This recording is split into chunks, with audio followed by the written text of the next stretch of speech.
Isaiah chapter 53. And I'm going to start at verse 4. Isaiah chapter 53, verse 4. Read that for me, please. Surely he hath borne our griefs and carried our sorrows. Yet Surely he have done what?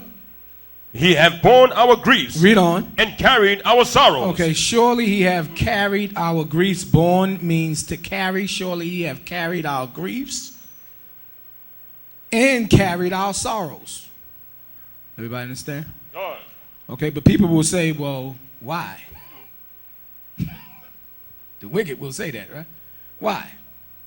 Why would God sorrow? What reason would God have the sorrow if he's in control of everything, if he can just fix everything? Then why sorrow? Just fix it, right? Why cry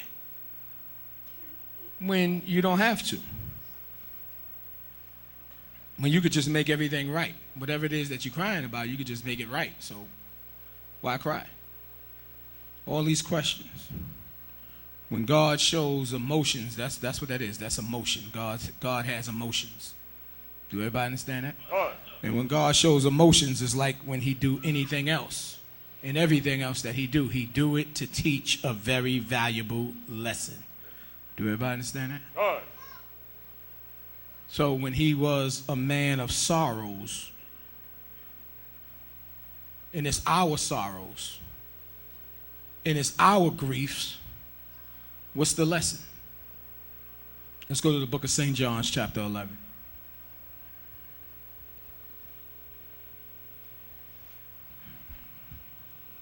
St. John, chapter 11. In verse 33 here. St. John, chapter 11, verse 33. Read. When Jesus therefore saw her weeping. Okay, this is Martha, Mary, Lazarus. This is that family in the truth. And somebody died. Lazarus died. And when Christ was approaching the town, they came to him and they said, listen, if you had been here, my brother had not yet died. What verse we in? Verse 33. Read it again. Read verse 30. Read verse 30. Let's get a little bit of it. Go ahead. Now Jesus was not yet come into the town. Read on. But was in that place where Martha met him. The Jews then, which were with her in the house, and comforted her, when they saw Mary, that she rose up hastily and went out, followed her, saying, she goeth unto the grave to weep there. Go ahead. Then when Mary was come where Jesus was, and saw him, she fell down at his feet, saying unto him, Lord, if thou hadst been here. Lord, if thou hadst been here. Now, well, you know the whole story, which I can't get into. We don't have time for that. There's going into another topic. But he deliberately stayed back and waited for Lazarus to die. Actually, the sickness that Lazarus had, the illness that Lazarus had, it really caught everybody off guard. It wasn't something that he was supposed to die from. So it was a complete shock to everybody. When Christ was with the apostles, the disciples, he told them, he said, listen, Lazarus is sick, but this sickness is not unto death. So he died of something, he caught something, and everybody just knew he would recover, and he ended up dying. It was completely shocking everybody, and Christ stayed back. He deliberately stayed back. Because the Lord was doing something for his purpose. Do everybody understand that? So what does that mean? I mean, everything that happens is a lesson in it. The Lord knows when we're sick, right? The Lord knows when the sickness is not unto death, right? Right? In other words, he knows how serious it is. Like some of y'all, we be overreacting, you be paranoid, right? I got what? The Lord is in control of everything. Yeah, that's why I didn't want to go further into that. But he stayed back because Lazarus was supposed to die. It was his time for Christ to bring him back to life. So now, again, why would God be emotional? If he just can fix everything.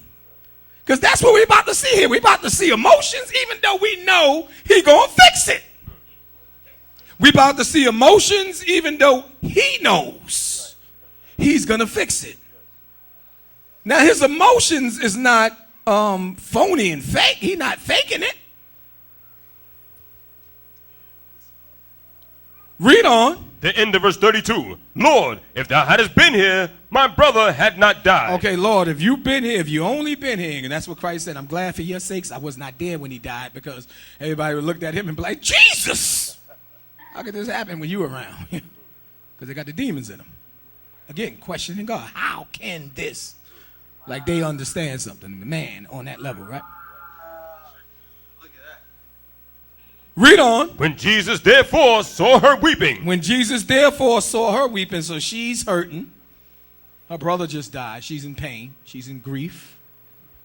Read on. And the Jews also weeping. And then all of the people that was comforting her and was family members and close friends, and they was crying. And because this, again, it's bad enough to lose somebody, but it's bad enough to think for it just be a complete shock. It ain't like they knew he was going slowly, and it's just a matter of time now. Like it caught everybody off guard.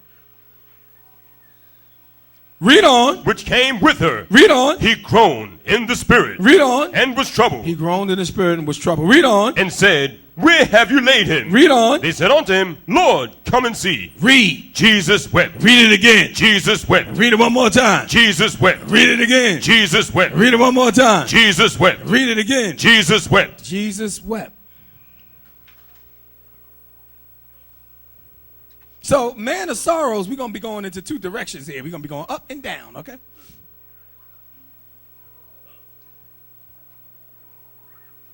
He sorrows for different reasons. He sorrows because he sorrows, which is the next one we're going to go into, when, you wicked as hell. That's why it's called long suffering, okay? God suffers through that. You don't get that.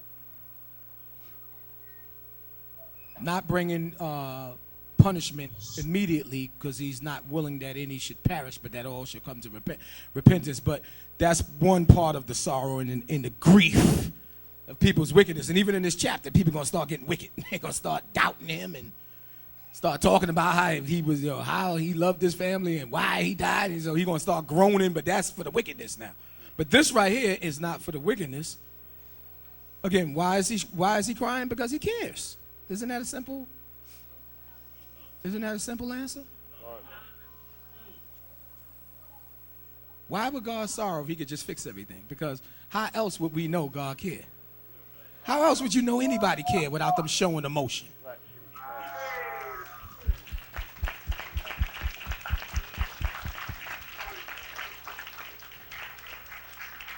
To show us that he cares is he shows emotion. He knew he was going to rape, but he couldn't take it. He couldn't. This is giving you a good idea of your God and how he feels about you when you go through what you go through. He couldn't take to see them like that without being moved. What did it say? It said, what did it say? Where was we at? We was in verse 33. When Jesus therefore saw her weeping. Somebody you love,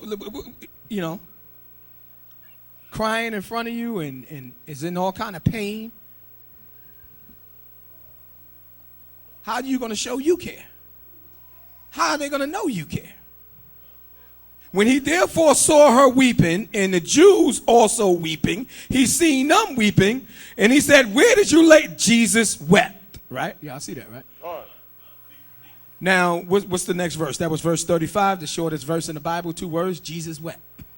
Right? What's the next verse? Verse 36, read 36. Then said the Jews. Then said what? The Jews. Read on. Behold, how he loved him. Look at him. Right? Look how much he loved them, because he's showing. My little children, finish that for me. My little children, what? Let us not do what? In tongue. It ain't just enough to be like, I love you, okay? But where's but let us not love in tongue or in word, but in what? But in deed and what? Yeah, where's the deed? Where's the actions? Where's the to show Huh? That you have concern and compassion. Because when you care, that's what's seen. That's how people know you care. Because you show concern and compassion. Most people, this world have trained us to believe that the way people know you care is by you telling them you care. So that how do people know you're sorry most of the time? Because you say you're sorry, even though you're not, right? Right? I'm so sorry for what I did. If I offended you, I'm sorry. Right? You can't see all you hearing sorry, but nothing looks like sorry, right? Right? They're good for that one. I apologize. It feel like an apology. Yeah. I'm hearing but you're not showing this to me. I love you. I hear it, right? But I can't feel it. I can't see it. I'm not being shown, right? Right? Well, that's not, God don't want us doubting like that. He don't want us doubting.